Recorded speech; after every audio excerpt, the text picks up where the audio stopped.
58. Hey, thanks for watching, guys. You might not get the end of this video.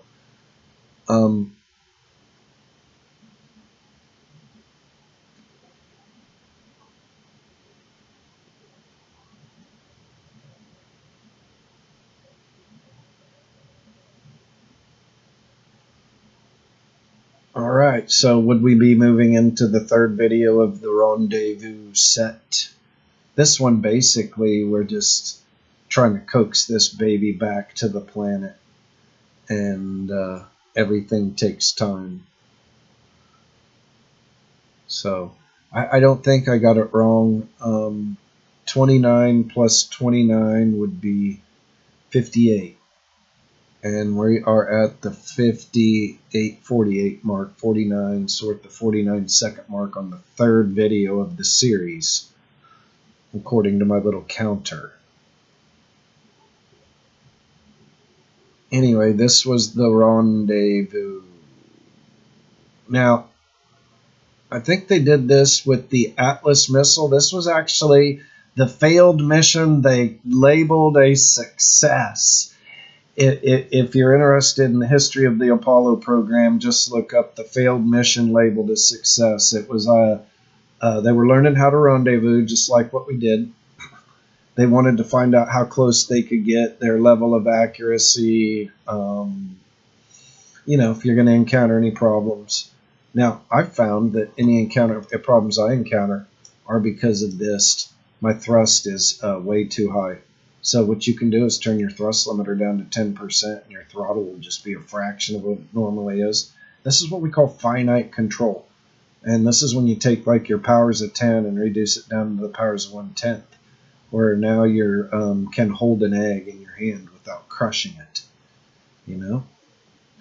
So it's just about control and power, and the mechanisms by which you are privileged to use based on the restrictions and impact that they have in your environment. And that's what this is all about. It's like a big amalgamism to my little life, is this big universe. And I have this 1/10 scale universe. Oh, here we are. So what we were talking about was trading being sucked in by gravity. Because we are heavy, we get pulled harder, which means we go faster until we hit the air. Okay, so just hit the first level of atmosphere right here. This is technically air. Before that, we had atmosphere, but there was no air in it. It's like the transition, 50 to 70. The upper atmosphere, the transition to space. So you can actually see that as we go into the very, very first thin air, it's starting to slow us down just a little bit. It's not enough. And if we have this Terrier engine, now is the most effective time to use it. But I don't want to use it prematurely, because if I get my arc too deep, then I have a greater need for ablation, and I'm in bigger trouble than I thought. But I'm kind of thinking about burning it right here.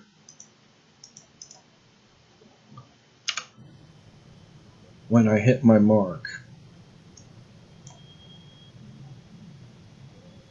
And by the way, I could have some trouble, be forced to separate, engine fire. I don't know. Right now I'm in the level of atmosphere that's not really conducive to explosions yet. You'll have a lot of chemical trying to do things. Right now, basically, what you're just seeing is just pure heat. You're actually seeing things catch on fire. Whatever my material is. And since it's a game, we're not seeing any probably degradation. But if you look at stuff that has come back from space, it's got little pocks and picks and little marks on it, and you can't use it again. It's obvious. Not that they would. It's a beautiful museum piece after that. But so we're coming up on our mark, about 36 seconds away, And what I was estimating that would be is the mountains of Kerbal.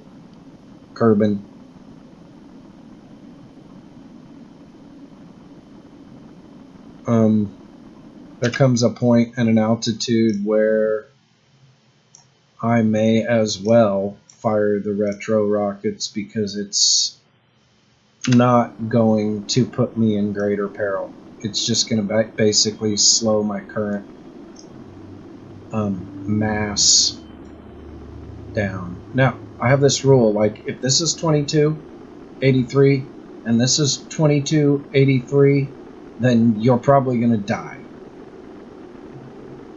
You're going too fast, you can't slow down, no matter what. So we have to keep those numbers into consideration.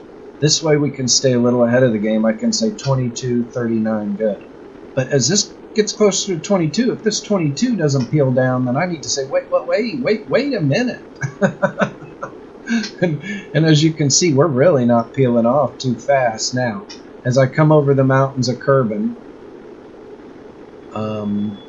which is just below me right here. You can't see it because it's the dark. Just there they are. I can see the shadows. I'm going to fire my retro rockets, and I was expecting to be about 35,000 feet when I did that. And I'm experiencing heat, so I need to get rid of it now. So here I go. And basically, I may have fired that just a touch early, but I'm going to burn all my gas out, and then I'm going to do stage separation and auto triculate my parachutes. So you can see now that I'm blasting my rocket and I'm starting to enter into heavier air. The speed is reducing rapidly. This is good because I'm close to my mission control. If you can see, we're flying over it. It's right here. And there's our base island.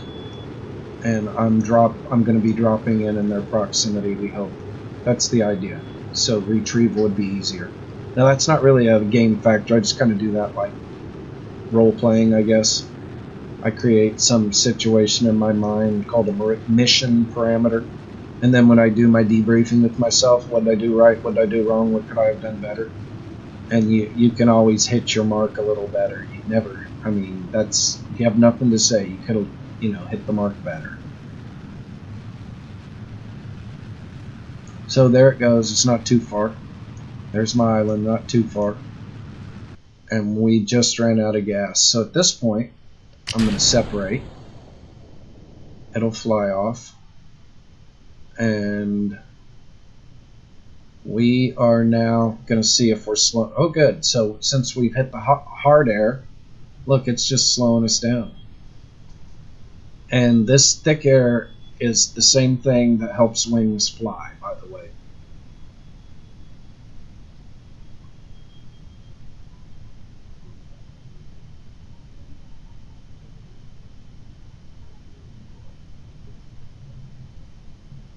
Now, one thing we need to do is get down to 256 before we deploy our parachutes. But I have news. We've auto-deployed our parachutes, so they're going to deploy when they deploy. If they deploy too early, they could just rip off their moorings. If I've got them set for safety, they may not deploy at all and will just splash into the ground, because parachute safety pertains to the parachute, not the people.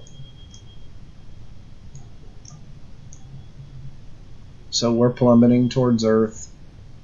We're at 6,000 feet. I'm estimating our parachutes are going to open about 35 to 3,000. So we'll just see if they don't open at 3,250. And that would be, I'm not sure what that is. I am at sea level, so whoa, 42. That was the drag chute.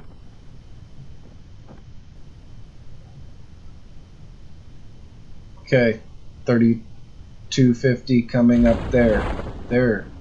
So that's the main chutes. Now they're going to do what we call bloom or blossom.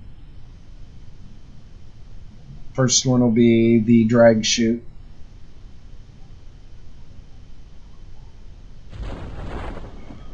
And we should see a big reduction in speed.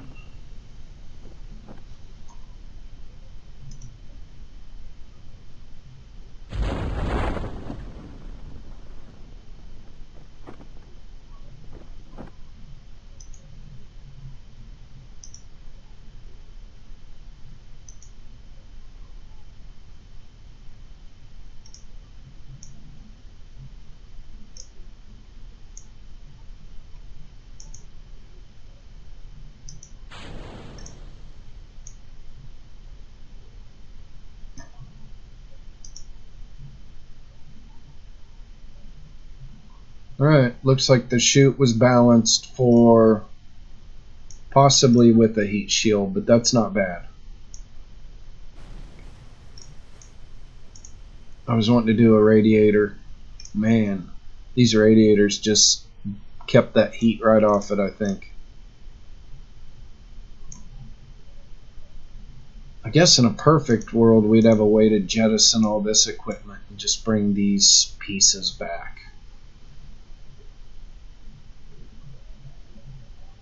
Let's just hope they don't put us overweight. Alright,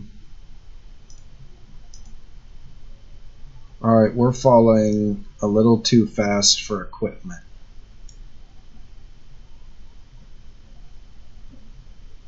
It could be detrimental if we break up.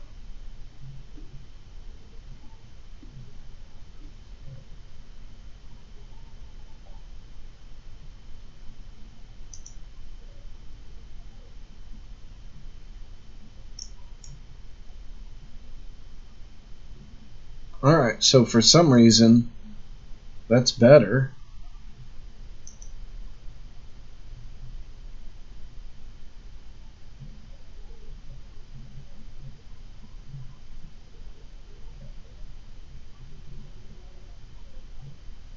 Well, that's interesting.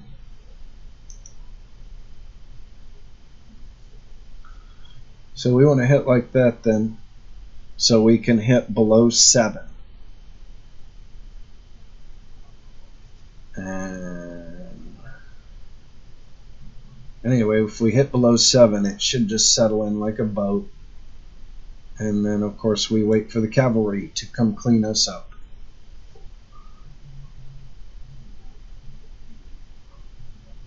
Hopefully I won't kill anyone, because how do I explain that?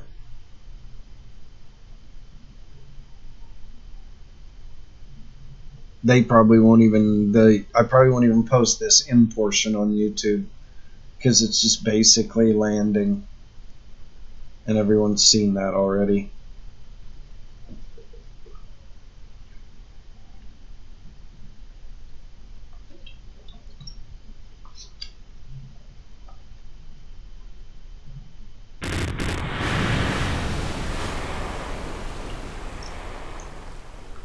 Alright, beautiful. So we have just rescued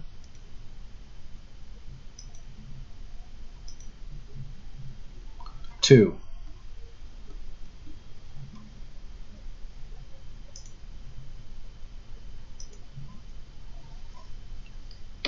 Looks like our batteries are out, so we'll just recover the vessel.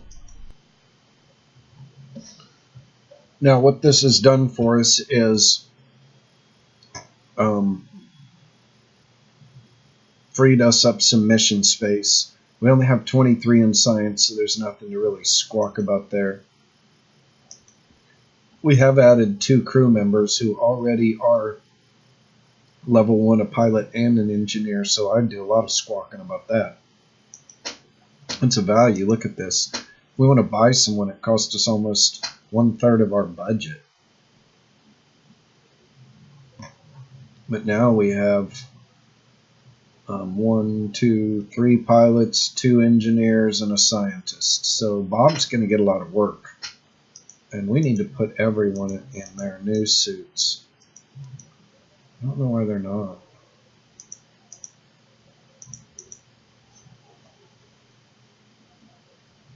Alright, so what that has done is freed us up. Now we only have 3 active missions, and we can have 7. So let's look at the available ones. And we'll do Explore Kerbal, which is docking on or around Kerbal. Oh, I thought we had already done that. So let's go ahead and do that. And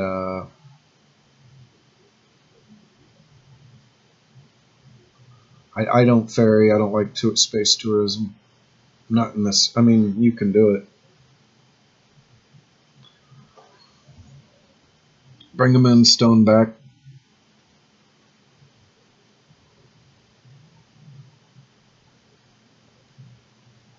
I can almost do the plant a flag on the moon thing, because we're going to have to land there eventually. And science data from space around the moon. What's this space station?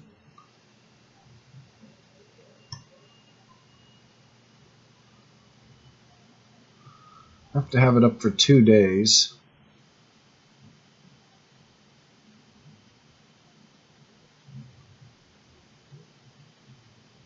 Supports 4.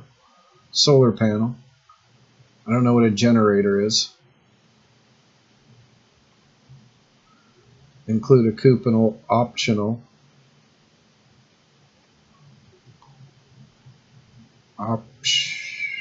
Mobile processing lab. See, there's a problem.